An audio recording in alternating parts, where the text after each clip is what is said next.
How to schedule K-1 on H&R Block.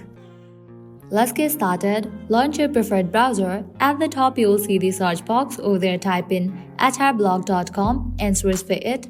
With that, you will be directed to the official website of H&R Block.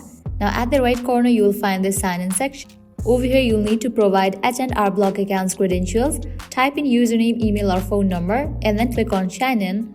In the case you haven't registered for your account yet, click on this option of Create an Account. Once you fill this, click on the option of Sign In. Now over here, you'll need to type in your password. Once you type in, click on the option of Sign In. With that, you will be logged into your account.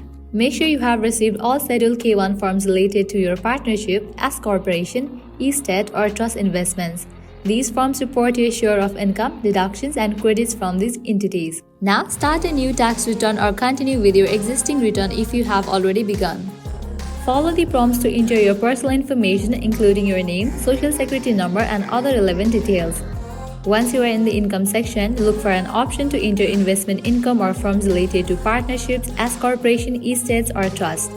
The software should provide a specific section or form for entering scheduled K-1 information.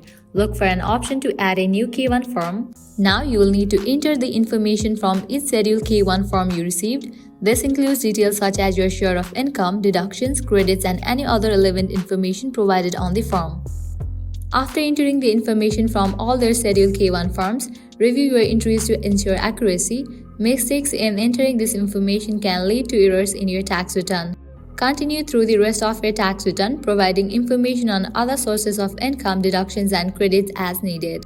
Once you are satisfied, proceed to file your taxes electronically through H&R Block software. By following these steps, you will be able to schedule K-1 on H&R Block.